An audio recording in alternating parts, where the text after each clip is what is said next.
Let me tell y'all this story about how I took an Uber to this party, and the Uber driver cried the entire ride, telling me everything I needed to know about where I was heading. And I'll be honest, I shouldn't have been there. I shouldn't have gone there at all. But my heart wanted to anyway. But let me tell y'all what happened. So we gonna call my friend Erica, right? Okay. Now, Erica is the type of friend that always has something going on. And what I mean by that is Erica is always throwing something, some type of event, whether it's birthdays, holidays, let's get together some type of days. Don't even think about planning nothing because she already got something for that day. Now, me and Erica, we go way back, all the way back to our teenage years. She always was cool. She was always a good vibe. And her parties, we always had a good time, right?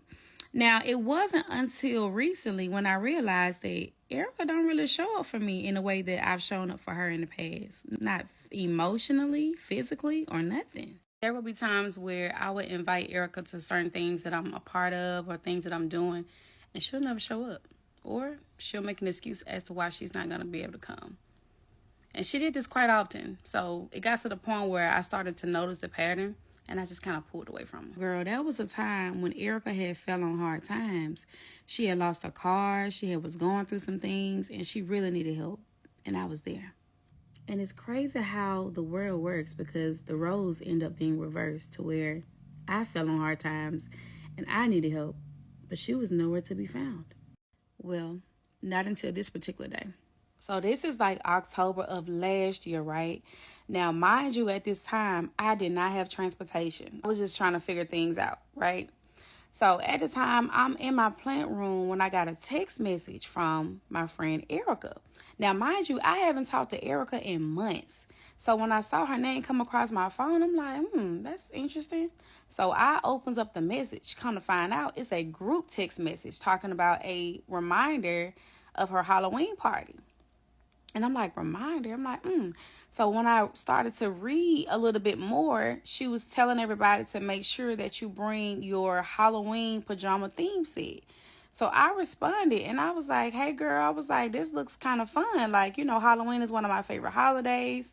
I might be able to actually come through this time, right? So she immediately calls me after I send the text message. So she calls me and she's like, hey, girl, you mustn't get the first message. And I was like, no, like, this is my first time hearing about a party. So she's like, oh, well, everyone is wearing Halloween-themed pajamas. The party's going to start at 7. It's going to be at my house. Girl, we're going to have a lot of fun. A lot of people are going to come. You should bring a +1. So at the time, I'm fresh out of a relationship. I'm like, baby, ain't no +1. This is going to be me. That's it. Unless I just find somebody that can go with me. And she was just like, well, girl, just let me know. It's cool. So, friends, something in me was telling me, like, you shouldn't go to that party.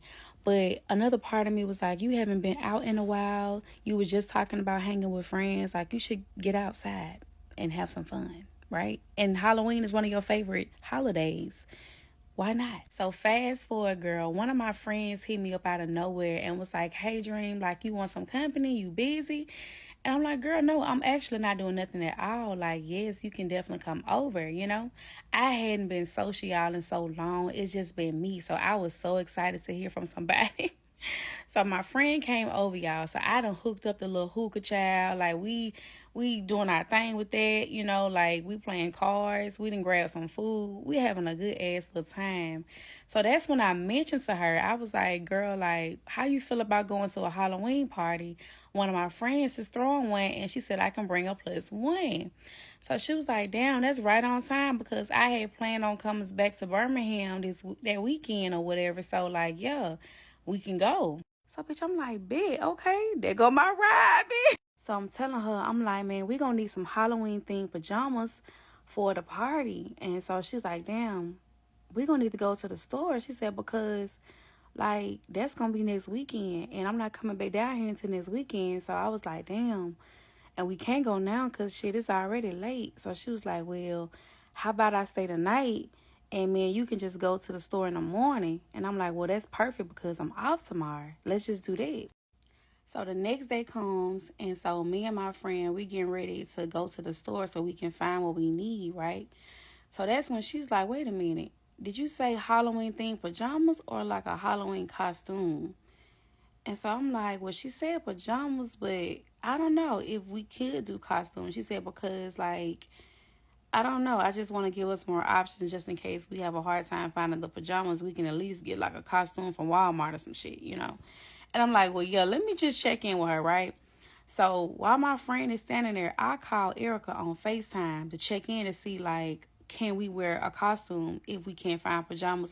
So Erica answers the phone. So I'm like, hey, girl, I'm trying to figure out when you said we needed to have Halloween pajamas. Did you mean costumes? She was like, oh, no, girl, not the costumes, just the pajamas or whatever. She was just telling me, like, some places that I can go to find some, right?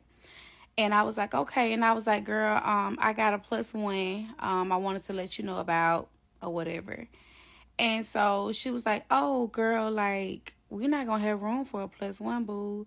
She was like, it's so many people that's coming or whatever. So, like, yeah, that ain't going to work.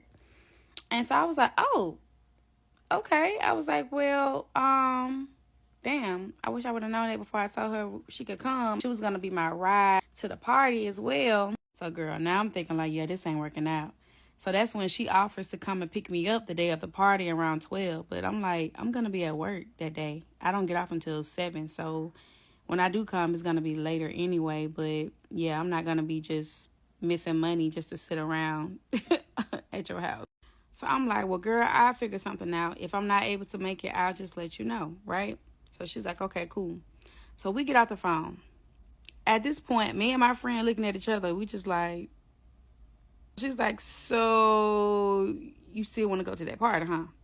And I'm like, something telling me not to, but at the same time, I haven't gotten out in so long. She's like, what's your intuition telling you? And I'm like, I don't know. So she's like, come on, Dream, let's go get the pajamas. So we get up, we go to the store. We done went to about 2-3 stores at this point, y'all, and finally found some damn pajamas. The whole time, I'm just like, bro, like, this is when you're supposed to listen to that intuition, ma'am. But of course, my heart gets in the way. And I'm like, you know what? I'm going to go because I ain't been nowhere. Shit. And right at this moment, that's when I should have paused and just kind of reflected on everything. Because all the signs were there for me to just be like, yeah, I ain't going to be able to make it, baby. It's too many layers. It's too many things that I got to figure out. And it's not that deep. It's just not that deep. But of course, that didn't happen. Of course I went. Fucking of course. I wouldn't have a story to tell you. Now would I?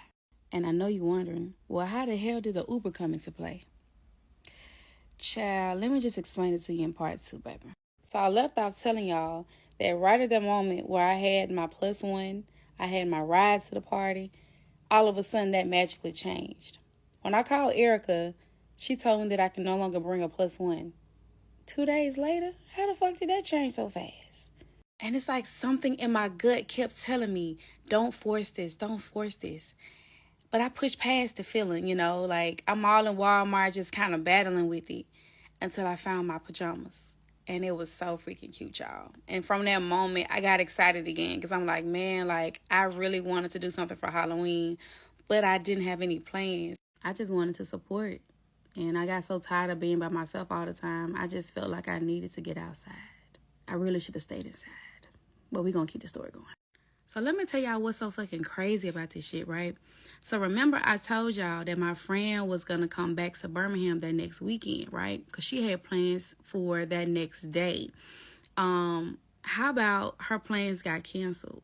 So she wasn't coming to Birmingham after all. I didn't even expect for her to come to Birmingham just to take me to a party and wait around until it was done. Like, yeah, that shit was dead. So I decided that I was going to take an Uber. And I know. I was going to be outside. I was ready to eat and have a good time and socialize. And I was going to support my friend, you know, because that's what friends do. Now, friend, this is where it gets deep. So I gets ready to leave out the house and I gets into the Uber car. So when I get into the car, I don't see the driver's face, right? She speaks to me, but her head is, you know, face towards the front the entire time. She never looked back. I can tell that from the app that this is the same person just from her picture, but it's just odd. Like, really odd. So that's when I noticed that she was crying. I can hear her like sniffling and stuff like that. Now, I typically don't talk when I'm in a car, but something told me to say something to her, right? I said, hey, how's your day going? So she starts opening up to me about her day, really her life. She started out telling me about her kids. Now, her kids are grown, but she says that she doesn't have a tight relationship with them. She was telling me how she would put so much effort into being present for them and they wouldn't do the same thing for her. So she was telling me that she was in between jobs and trying to get back on her feet. She recently started her Airbnb business and how excited she was about it. And she realized that, damn, she had nobody to talk to about it but a stranger, which was me. So me being me, I'm in the backseat uplifting her. I'm like, yes, Airbnb business. I said, I hear all the things that you are having trouble with. I said, but let's celebrate yourself for a second. Like, let's acknowledge that. I told her that I was also an Airbnb host doing Airbnb on the second level of my home. She was shocked, like, wow, really? Like, oh my God, that's so exciting. She was like, I'm so glad that I made it to your trip. And I was like, what do you mean? She said, well, I almost didn't take your trip. She said, right before I came and got you, someone almost cut me off and I almost flew off the road. She said, when I regained control, your trip came through and I accepted it. I didn't even realize that I didn't take the time to really like pull over and gather myself and make sure that I was okay. I just jumped right back into doing what I felt I needed to do. And that was to be present and available for you. She said, something told me to just shake back and to go and pick you up. And now I'm glad I did, because had it not been for this ride, I probably wouldn't have felt as good as I do now about my situation and what I got going on. So in this moment, y'all, like I get chills. Like my eyes are watering up and I'm just like, wait, this lady is speaking to my soul. Like I feel like I need to really be paying attention. So that's when she says, it always feels good when you can be there for someone, but for someone to reciprocate and do the same for you, that's even better. It makes the risk worthwhile. It makes the effort everything. When she said that, it's like that shit just repeated to me over and over and over, y'all. And at this point, the lady is boohoo crying. I'm in the back seat, like tears flowing, y'all, and I just did my makeup. And I'm just like, that shit really touched me. And the whole time, we're like 10 minutes away from where I'm supposed to be. Here I am going to this party, supporting someone that ain't even on that level. Probably wouldn't even be doing all this shit for me. I done fought so hard to even get here to a party. So we finally made it to my destination, y'all. She pulls up in the driveway. And y'all, I was so into what we were talking about. I didn't even look at my surroundings. I didn't even see who I was there. I didn't give a damn. Like I was just so into what this lady was talking about.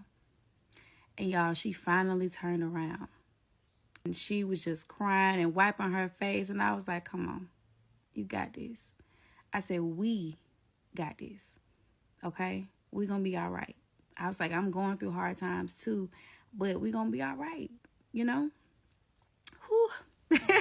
And she tells me, she was like, this was the best night I've had in a long time. You're a beautiful soul, and your people are out there. Don't give up.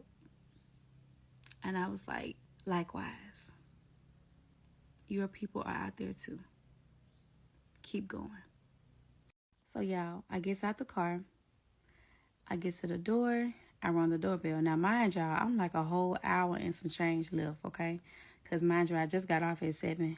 And I had to get dressed, and I had to wait for my Uber, and I had to get there. So, child, I'm late as hell, but it is what it is. I'm here. So I get to the door, I ring the doorbell, and my friend Erica comes to the door like, hey, girl, I'm glad you made it, right? So I walk in, I see all the decorations. It looks really spooky in there. They're like, okay, this is about to be a time, okay? So I'm like, okay, girl, where everybody at? Why am I the only one there? 2 hours passed, and only 2 more people showed. And this was the same friend that told me that there were going to be so many people that I wouldn't have been able to bring a +1. In that moment, I was ready to call that lady back and get back in that car and she take me back to the house. Because what? So I go to the bathroom. And at this moment, I'm looking in the mirror at myself. And it hit me, y'all. I really wasn't supposed to be there. The next day came, I called my friend. And so she asked me how was the party, you know? And I'm like, well.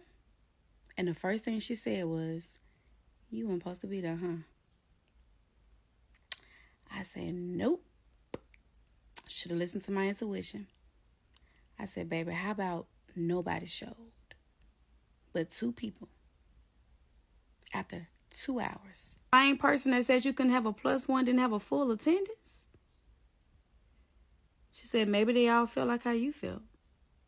That's why they didn't show up. And that's when it hit me. Because when I first heard about the party, that was a reminder. I didn't even get the first one. And then, all of a sudden, I could no longer have a +1. And then, my ride plans were canceled that weekend, so she didn't even come to Birmingham. So I was left with an Uber as an option. And then my Uber driver had a whole meltdown about the same situation that I was going through. And I'm just like, bro, all the signs. Let this story be your reminder to stop showing up for people who won't show up for you. Your people are out there.